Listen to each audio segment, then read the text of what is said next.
พี่น้องต้อมน้อยอดีตสามีของนิลุยเพียนของแพ้วเผาแสงทองพี่น้องแต่ว่าตอนนี้เขาเจ้าห้างยาปากันแล้วออกมาเคลื่อนไหวปกป้องภริยาคนใหม่หลังจากภริยาคนใหม่ถูกโซเชียลบางกลุ่มกระหน่ำพอสมควรพี่น้องแล้วก็เลยออกมาปกป้องหลังจากที่เราเงียบทั้งโซเชียลโดนเติบเด้ต้อมน้อยนี่บอกใครเขียนไว้ทั้งโซเชียลโดนเติบรอบนี้ภริยาน้องเกดภริยาคนใหม่น่ะโดนโจมตีป้องน้อยคอมบอต้มน้อยก็เลยออกมาปกป้องพี่น้องแล้วว่าจังสี่ล่ะคนจะด่าจะชังผมบ่ว่าขออย่าไปด่าน้องเลยผมเป็นคนเริ่มเองผมเข้าไปหาน้องเองครับว่าสันมาแล้วนะอย่าไปด่าน้องเลยน้องบ่ผิดผมเนี่ยเข้าไปหาน้องเองว่าสันมาแล้วนะเรื่องเล่ามันเป็นจังสี่ข่อยสิเว้าสู่ฟังต้มน้อยนี่เป็นกับนิลุยนี่เป็นอดีตสามีภริยากันพี่น้องนิลุยนั้นเป็นเพื่อ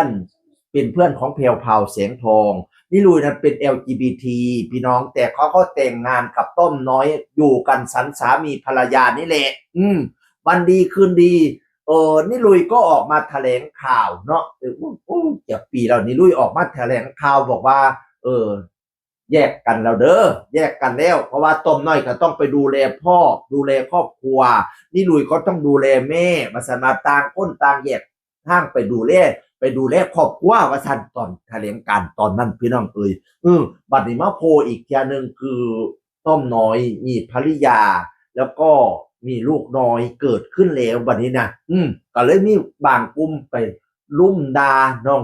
เกดซึ่งเป็นภริยาคนใหม่ของต้มน้อยพี่น้องเพราะว่าคนที่ยังชื่นชมในความรักของต้มน้อยกับที่ลุยก็เยอะนะเพราะแต่หัวต้มน้อยไปนี่เมียบัดนี้ก็เลยไปลุ่มด่าน้องพี่น้องต้มน้อยก็เลยว่าอย่าด่าน้องเลยขัดสิสร้างมาสร้างผมนี่ผมเป็นผู้ไปเริ่มต้นเองมาสั่นว่านั่นนะผู้อันน้องเกดนี่ก็ถือว่าพ่อสมควรแต่ว่าคนให้กำลังใจแล้วก็หลายพ่อสมควรดีแล้วก็มาโพสต์ว่าขอบคุณทุกกำลังใจนะคะและขอโทษใครหลายๆคนที่ทำให้ผิดหวังหนูทำอะไรไม่ดีหนูยอมรับผิดและสำนึกทั้งหมดจะไม่ขอโอกาสแก้ตัวอะไรเพราะความจริงก็คือตามที่ทุกคนทราบ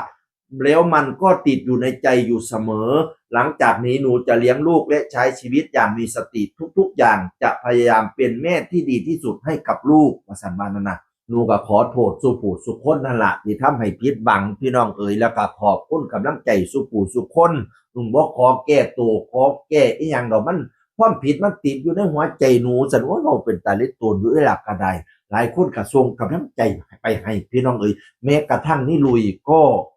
ออกมาส่งกำลังใจนะมาชี้แจงร่วมกับต้อมน้อยดิบอกว่าอย่าไปว่าน้องเด้อว่าสันว่านาเฮาเข้าใจกันด้วยดีแล้วทุกคนเข้าใจกันได้ดีแล้วเขาเจ้าก็มาชี้แจงมีโอกาสอันนี่ลุยนี่ก็สิไปเยี่ยมน้องอยู่สิไปเยี่ยมหลานอยู่ว่าสันว่านานี่ลุยก็สิดูแลดูแลลูกชายคนใหญ่นั้นก็จะดูแลนี่ลุยก็จะดูแลแล้วก็สิไปเยี่ยมลูกของเกดพร้อมสิไปเยี่ยมเกดพร้อมเฮาบ่มีหยังติดใจกันก็เข้าใจกันด้วยดีนี่ลุยก็ออกมาเว้าดีพี่น้องสุดยอดนะนี่ลุยนี่พี่น้องบัดนี้ต้มแล้วกันซื่นส้มลูกเราเป็นตาหนายดินั่นทายลูกก็ตาฮักเนาะแม่FCพากันกดไลค์กดแชร์พี่น้องคนกดไลค์ลูกของลูกสาวเราเป็นเกือบ 20,000แล้วพี่น้องน้องมิเกลพะนะว่าแม่ FC อยากเห็นรูปน้องมิเกลจัดให้กล้องสดเลยครับประสันมาน่ะตาฮักพี่น้องพูดน่ะยิ้มก็เปลี่ยนหัวเราะก็เปลี่ยนน้องมิเกลนะพี่น้องไปซักผ้าไปตากผ้าให้ลูกหอมเที่ยวหอมเที่ยวดมสะอ่อนลูกสาวเนาะน้องเกดก็มาโพสสิได้สิแล้วย่ามใดเนาะคุณพ่อพาแต่ดมผ้าลูกแพงหลายๆว่าสันว่าน่ะซื่นส้มติน้อยอยากได้ลูกสาวตึ้งหอมตึ้งดมอีพ่อคอยนั่นละก็ให้เป็นที่เข้าใจกันเนาะความรักมันก็ไม่รู้จะว่ายังไงเนาะมันก็อธิบายไม่ได้เนาะความรักพี่น้องข้าเจ้าก็เข้าใจกันละละนี่ลุยก็เข้าใจฉะนั้นแล้วก็พี่น้องป้องไปทั้งหลายก็ให้เข้าใจแม้กระทั่งตัวรักยังนี่ลุยก็เข้าใจให้อภัยแล้วทุกคนก็ให้อภัยกันซะเพิ่นก็ไปมีครอบครัวใหม่แล้วเนาะน้องเ เกตกันยอมรับทุกสิ่งทุกอย่างแล้วก็ว่าทุกสิ่งที่มันผิดมันค่าอยู่ในใจเรานี่ล่ะอย่าให้มันค่าใจเราโดนพออภัยให้เราซะแล้วก็สิตั้งหน้าตั้งตาเลี้ยงลูกเลี้ยงเต้าดูแลลูกเต้าพะนะว่าน่ะโอ้ยลูกก็ตาฮักตาแพงให้อีหล่าอีหล่ามีเกลกับต้มน้อยพี่น้องพอต้มน้องเกดอีหล่ามีเกลเลี้ยงเล่ากับพี่ประมาณนี้ล่ะพี่น้องคันผู้ใดติดตามก็สิฮู้อยู่เนาะก็เลยเว้าให้ผู้บ่ติดตามสู่ฟังอย่างอื่นคนเก่าเว้าสู่ฟังสวัสดีครับสวัสดีครับ